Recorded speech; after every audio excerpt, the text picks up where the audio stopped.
खास पेशकश की ओर। कोरोना के बहाने राजनीतिक शहमात का खेल भी शुरू हो गया है। महाराष्ट्र में इन दिनों संक्रमण के मामले तेज गति से बढ़ रहे हैं, इसे लेकर चिंता है। राज्य सरकार अपने स्तर पर हर उपाय का निर्देश दे रही है, तो केंद्र ने भी सलाह भरा पत्र भेजा है। इस पत्र में वैसे तो कुछ भी खास नहीं, लेकिन उप मुख्यमंत्री अजित पवार बेहद नाराज है। उनकी नाराजगी की वजह खत नहीं, भाजपा की जन आशीर्वाद यात्रा में जुट रही भीड़ है। उन्होंने कटाक्ष किया है कि भाजपा का अजीब हाल है। एक तरफ केंद्र से नसीहत भरा पत्र आता है, तो दूसरी तरफ 4-4 मंत्रियों को भीड़ जुटाने के लिए भेजा जाता है। भाजपा को इससे फिर भी कोई फर्क नहीं, वो मंदिरों को खोलने के लिए शंखनाद आंदोलन कर रही है। इसके अलावा आधुनिक युग में अघोरी के पास समस्या हल के लिए जाने की घटना भी बेचैन करती है। बेटे की चाहत में एक परिवार ने अघोरी के कहने पर वो सब किया, जिसे असहज होकर पीड़िता महिला थाने जा पहुंची। पूर्व गृह मंत्री अनिल देशमुख के मामले का अलग शोर है, तो आइए आज खबरों के पंच में कुछ मामले बेनकाब करते हैं। देश में तीसरी लहर को लेकर चिंता और गहराने लगी है। कई एक्सपर्ट्स दावा कर रहे हैं कि तीसरी लहर सितंबर या अक्टूबर में आ सकती है। इसे देखते हुए राज्यों ने अपने स्तर पर तैयारियां शुरू कर दी हैं। महाराष्ट्र में भी बढ़ रहे मामलों को देखते हुए अनेक उपाय योजनाएं की जा रही हैं।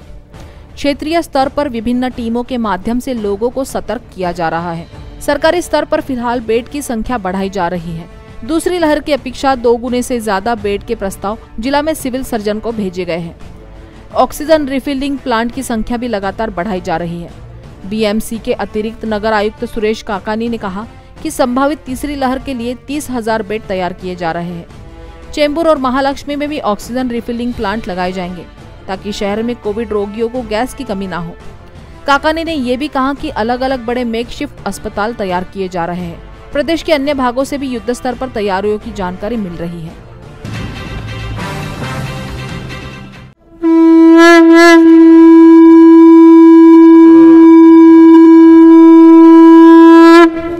महाराष्ट्र में प्रदेश भाजपा की ओर से मंदिर खोलने की मांग को लेकर आज सोमवार को शंखनाद आंदोलन हो रहा है। इसमें राज्य भर के साधु संत और वारकरी और भाजपा के हजारों कार्यकर्ता शामिल हो रहे हैं। भाजपा विधायक अतुल सावे औरंगाबाद के गजानन महाराज मंदिर, भाजपा विधायक संजय कुटे बुल्ढाणा के शेगांव स्थित संत गजानन महाराज मंदिर, भाजपा विधायक राधाकृष्ण विखे पाटिल और भाजपा सांसद सुजय विखे पाटिल शिरडी के साई बाबा मंदिर, भाजपा विधायक राणा जगजीत सिंह पाटिल उस्मानाबाद के तुळजापुर के तुळजा भवानी मंदिर, भाजपा विधायक प्रशांत परिचारक और भाजपा विधायक समाधान अवताड़े सोलापुर के पंढरपुर स्थित विठ्ठल रुक्मिणी मंदिर और भाजपा नेता महेश जाधव कोल्हापुर के महालक्ष्मी मंदिर के सामने शंखनाद आंदोलन कर रहे हैं। उल्लेखनीय है कि केंद्र सरकार ने महाराष्ट्र सरकार को आगामी त्योहारों के मद्देनजर राज्य में स्थानीय स्तर पर लोगों के एकजुट पर पाबंदी लगाने का सुझाव दिया है। महानगर के रेस्टोरेंट और बारों से हर महीने 100 करोड़ रुपए वसूलने से जुड़े आरोपों की प्राथमिक जांच कर रहे अधिकारी ने राज्य के पूर्व गृह मंत्री अनिल देशमुख को क्लीन चिट दे दिया था, लेकिन केंद्र सरकार के दबाव में सीबीआई ने एफआईआर दर्ज की है। कांग्रेस प्रवक्ता सचिन सावंत ने जांच रिपोर्ट से जुड़ी प्रति ट्वीट करते हुए ये दावा किया है। सावंत ने इस पूरे मामले की जांच सुप्रीम कोर्ट की निगरानी में कराए जाने की मांग की है। वहीं सीबीआई ने बयान जारी कर दावा किया है कि देशमुख के खिलाफ सबूतों के आधार पर ही एफआईआर दर्ज की गई है और मामले की छानबीन की जा रही है। महाराष्ट्र कांग्रेस प्रवक्ता सावंत ने कहा कि सीबीआई अधिकारी ने जांच के बाद जो प्राथमिक रिपोर्ट दी थी वो लोगों के सामने आ चुकी है। रिपोर्ट में देशमुख को क्लीन चिट दे दी गई थी। जो आरोप लगाए गए थे उनमें कोई तथ्य नहीं पाए गए थे। जांच अधिकारी ने अपने रिपोर्ट में साफ कहा था कि मामले की और जांच की जरूरत नहीं है। इसके बावजूद इस मामले में एफआईआर दर्ज की गई है। इसलिए सीबीआई को ये बताना चाहिए कि लीक हुई रिपोर्ट सही है या नहीं। अगर रिपोर्ट सच है तो कई सवाल खड़े होते हैं, क्योंकि मामले में अदालत को भी गुमराह किया गया है। कोरोना की तीसरी लहर की आशंका के बीच प्रदेश में संक्रमण के मामले फिर से बढ़ने लगे हैं। केंद्रीय गृह सचिव अजय भल्ला ने उचित सावधानी बरतने के लिए सभी राज्यों को पत्र भेजकर निर्देश दिया है। महाराष्ट्र सरकार को भी खत भेजा है। इस पर उप मुख्यमंत्री ने नाराजगी व्यक्त करते हुए आलोचना की है। केंद्र पर निशाना साधते हुए पवार ने सवाल किया है कि एक तरफ पत्र भेजकर उचित सावधानी बरतने के निर्देश दिए जा रहे हैं, वहीं दूसरी तरफ जन आशीर्वाद यात्रा निकालकर लोगों की भीड़ जमा की जा रही है। इन यात्राओं की जगह पर कोरोना फैलता है तो इसके लिए कौन जिम्मेदार होगा? अजित पवार ने केंद्र पर दोहरा मापदंड अपनाने पर निशाना साधा है। उन्होंने कहा कि राज्य में 4 केंद्रीय मंत्री जन आशीर्वाद यात्रा निकालने में मशगूल है। केंद्र को कोरोना की कितनी चिंता है ये साफ समझ में आती है। बहरहाल उन्होंने कहा कि केंद्र ने केंद्र का काम किया है, हम अपना करेंगे। उन्हें चिंता हुई इसलिए उन्होंने पत्र भेजा है। हमें नियमों का पालन करना चाहिए और भीड़ से बचना चाहिए।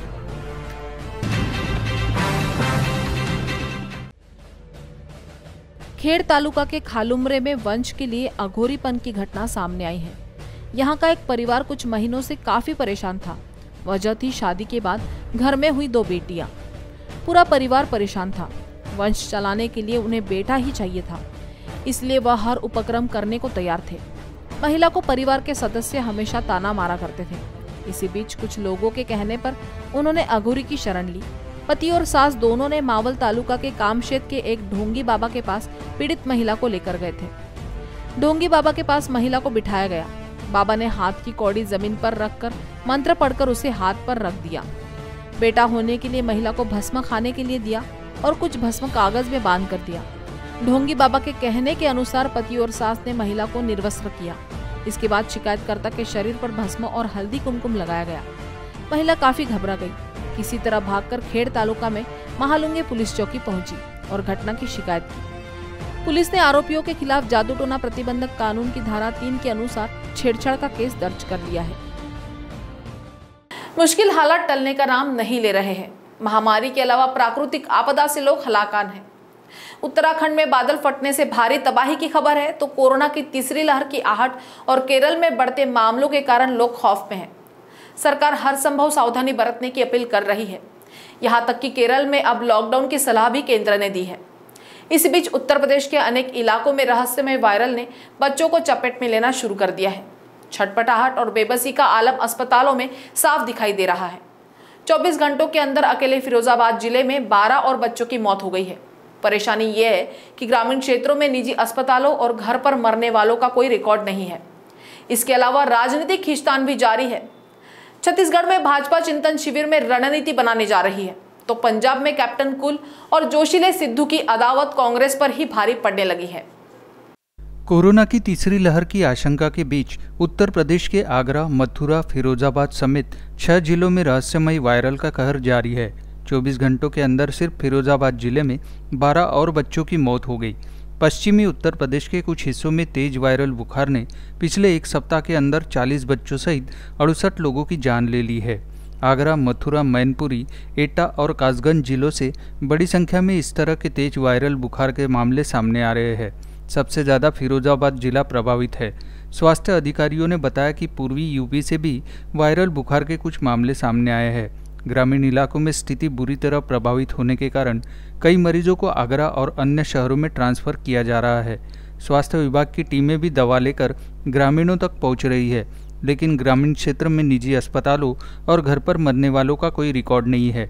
राहत की बात यह है कि अब तक वायरल संक्रमण के किसी भी मामले में कोविड पॉजिटिव नहीं आया है। प्रदेश सरकार घटनाक्रम पर नज़र बनाए हुए है।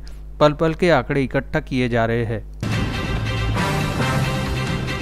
केरल में ओणम त्यौहार के बाद नए कोरोना केस की बाढ़ आ रही है। इसका असर पूरे देश के दैनिक कोरोना केस के आंकड़ों पर पड़ रहा है। 23 से 29 अगस्त के बीच नए कोरोना केस का औसत पिछले 8 हफ्ते के सर्वोच्च स्तर पर पहुंच गया। बड़ी बात यह है कि इस दौरान 67% केस अकेले केरल से आए। केरल की मौजूदा स्थिति को लेकर चौंकाने वाली बात यह है कि कोविड की शुरुआत से लेकर आज तक साप्ताहिक औसत के मामले में उसके सिवा अन्य किसी भी राज्य से देश भर के 2/3 केस मिले हो। आज जब केरल में कोरोना कोहरम मचा रहा है, तो उसके सीमाई राज्य कर्नाटक और तमिलनाडु में भी पिछले हफ्ते नए केस की संख्या में वृद्धि नहीं देखी गई। केरल के सिवा पिछले सप्ताह जहां नए कोरोना केस के औसत में वृद्धि दर्ज की गई है, वो राज्य है महाराष्ट्र। हालांकि वहां 1% की मामूली वृद्धि ही दर्ज की गई है। महाराष्ट्र के बाद केरल ही देश का इकलौता राज्य है जहां अब तक 40 लाख से ज़्यादा नए कोरोना केस आ चुके हैं। वहाँ रविवार को 29,836 नए केस आने के बाद यह आंकड़ा पूरा हो गया। महाराष्ट्र में कोरोना केस की संख्या 64.5 लाख के पार कर चुकी है।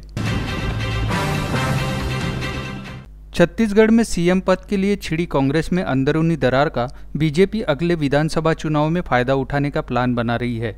इसके लिए पार्टी ने बस्तर जिले में जगदलपुर में एक चिंतन शिविर का आयोजन कर तैयारियां भी शुरू कर दी है। बीजेपी छत्तीसगढ़ में साल 2003 से 2018 तक सत्ता में रही है। हालांकि बीते चुनाव में कांग्रेस से हार मिलने के बाद एक बार फिर से पार्टी ने 2023 के चुनाव के लिए अपने काडर में जोश भरना शुरू कर दिया है। बीजेपी ने इसकी शुरुआत आदिवासी इलाकों से की है, जहां पार्टी ने अपनी पकड़ खो दी थी। छत्तीसगढ़ के 3 बार के मुख्यमंत्री रहे रमन सिंह ने बताया कि यह पहला चिंतन शिविर है जो रायपुर से बाहर के इलाके में आयोजित हो रहा है। अभी तक यह सिर्फ राज्य की राजधानी में ही होता था, लेकिन इस बार इसका आयोजन बस्तर में हो रहा है। 2 दिवसीय चिंतन शिविर 1 और 2 दिसंबर को आयोजित किया जा रहा है। बीजेपी को उम्मीद है कि इसके जरिए वह आदिवासी इलाकों में थोड़ी पकड़ मजबूत करेगी। पार्टी इस चिंतन शिविर में साल 2023 में होने वाले विधानसभा चुनाव का रोड मैप तैयार करेगी। पंजाब में कांग्रेस पार्टी के भीतर नेतृत्व को लेकर घमासान जारी है। मुख्यमंत्री कैप्टन अमरिंदर सिंह और नवजोत सिंह सिद्धू आमने सामने है। ऐसा लग रहा था कि सिद्धू को पंजाब कांग्रेस का कैप्टन बनाने पर कांग्रेस की परेशानी खत्म हो जाएगी, मगर ऐसा दिख नहीं रहा है। हर दिन की बयानबाजी और पंजाब की सियासी लड़ाई से आलाकमान भी परेशान हो गई है। पार्टी के नेता ही नेतृत्व द्वारा खींची गई इस रेखा को मानने के लिए तैयार नहीं है। सिद्धू खेमे के विधायक प्रगट सिंह का कहना है कि यह फैसला किया गया कि पंजाब में अगला चुनाव सोनिया और राहुल गांधी के नेतृत्व में लड़ा जाएगा। उन्होंने पंजाब कांग्रेस प्रभारी हरीश रावत से पूछा कि बताया कि कब तय हुआ कि कैप्टन अमरिंदर सिंह के नेतृत्व में चुनाव लड़ा जाएगा। इस बीच राज्य के प्रभारी हरीश रावत ने कहा कि राहुल गांधी के साथ मेरी बहुत छोटी मुलाकात हुई। पंजाब में जो भी स्थिति है मैंने उन्हें उससे अवगत कराया है। मैं कांग्रेस अध्यक्ष को पहले ही बता चुका हूँ, इससे ज़्यादा कुछ नहीं। उन्होंने कहा था कि मैं मुख्यमंत्री कैप्टन अमरिंदर सिंह और पंजाब कांग्रेस प्रदेश प्रमुख नवजोत सिंह सिद्धू से जरूर मिलूंगा। उत्तराखंड के पिथौरागढ़ जिले में धारचूला स्थित जुम्मा गांव में बादल फटने से व्यापक पैमाने पर नुकसान की सूचना है। दर्जनों घर जमींदोज हो गए हैं। भारी अफरा तफरी का माहौल है। जानकारी के मुताबिक मलबे की चपेट में आने से 3 लोगों की मौत हो गई है, जबकि 7 लोग अभी भी लापता है। इस घटना से स्थानीय लोग दहशत में है। एनडीआरएफ और एसडीआरएफ टीम मौके पर पहुंचकर राहत एवं बचाव कार्य में जुट गई है। युद्ध स्तर पर रेस्क्यू अभियान जारी है। पिछले हफ्ते भी पिथौरागढ़ जिले की बॉर्डर तहसीलों में मूसलाधार बारिश ने भारी तबाही मचाई थी। बारिश की वजह से हो रहे लैंडस्लाइड के कारण कई रास्ते बंद हो गए थे। वही आम लोगों को भी खतरों का सामना करना पड़ रहा था। बलुआ कोट में एक महिला भारी मलबे में दब गई थी। धारचूला तहसील के अलगारा में भारी लैंडस्लाइड हुआ था, जिस कारण चीन बॉर्डर को जोड़ने वाली तवाघाट रोड बंद हो गई थी। लैंडस्लाइड में आए भारी मलबे के कारण निचले इलाकों के 20 मकानों पर खतरा देख स्थानीय प्रशासन ने 12 मकानों को तत्काल खाली करने का आदेश दिया था। अफगानिस्तान की सरजमी फिलहाल दुनिया भर के लिए केंद्र में है। वहीं अंदर हो रहे बदलाव और बाहरी प्रभाव पर सभी नजर गड़ाए हुए हैं। बात देश के अंदर की करें तो तालिबान ने अफगानिस्तान में अब अफीम की खेती को अवैध करार दे दिया है। इससे पूरी दुनिया हैरत में है, क्योंकि कभी तालिबान इसी अफीम के सहारे टिका हुआ था। इस फरमान को हालांकि अभी शक की नजर से भी देखा जा रहा है। बहरहाल तालिबान प्रवक्ता के 2 बड़े बोल काफी मायने रखते हैं। एक, भारत पाकिस्तान को अपनी ही सरहद पर लड़ने की सलाह, तो अशरफ गनी को वर्तमान हालात के लिए जिम्मेदार बताना। इसके अलावा पाकिस्तान के पीएम इमरान खान की फिर भद्द पीटी है। उन्होंने अपनी तारीफ के लिए भारत के विकास की तस्वीरें दिखाकर लोगों को गुमराह करने की कोशिश की थी, लेकिन पोल खुलने से किरकिरी हो रही है। इसके अलावा फिलिस्तीन और इजराइल के चुपके चुपके मिलने की घटना को भी दुनिया हैरत भरी नजर से देख रही है। साफ है, दुनिया में नई हलचलें हैं, तस्वीर बदल रही है। 5 खबरों के माध्यम से हम आपको सही स्थिति से अवगत कराने जा रहे हैं। इजराइल के रक्षा मंत्री बेनी गेट्स ने रविवार रात पैलेस्टीन के राष्ट्रपति महमूद अब्बास से मुलाकात की। बैठक इजराइल के कब्जे वाले वेस्ट बैंक के रामल्ला में हुई, जहां अब्बास प्रशासन का मुख्यालय है। दोनों पक्षों के बीच वर्षों बाद हुई यह पहली उच्च स्तरीय वार्ता थी। इजराइल के पूर्व प्रधानमंत्री बेंजामिन नेतान्याहू के शासन में हालिया कुछ वर्षों में अब्बास और इजरायली नेताओं के बीच संवाद लगभग पूरी तरह बंद हो चुका था।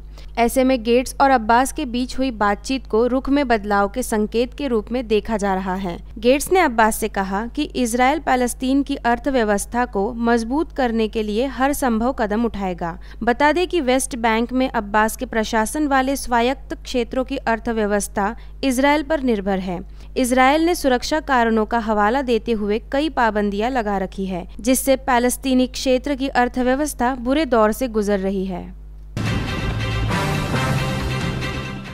अफगानिस्तान पर कब्जा करने के बाद तालिबान कई बदलाव ला रहा है।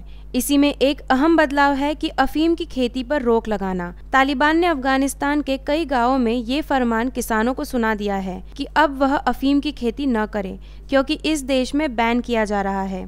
तालिबान के इस फरमान का असर भी दिखना शुरू हो गया है। बाजार में अफीम का रेट अचानक बढ़ गया है। तालिबान का ये फैसला इसलिए भी हैरान करता है क्योंकि लंबे वक्त तक वह खुद ही इस बिजनेस का सबसे बड़ा हिस्सेदार रहा है। तालिबान द्वारा अफगानिस्तान के अलग अलग हिस्सों में अफीम की खेती पर वसूली की जाती थी। ये तालिबान की कमाई का बड़ा जरिया था।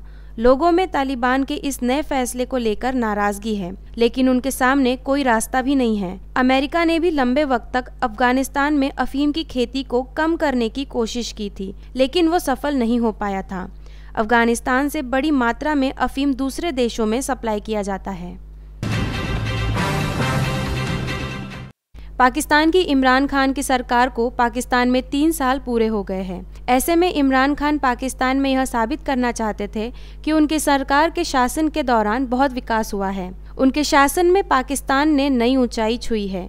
इसके लिए इमरान खान की पार्टी ने कुछ तस्वीरें भी साझा की हैं ताकि लोगों को सब अच्छा दिखाया जा सके।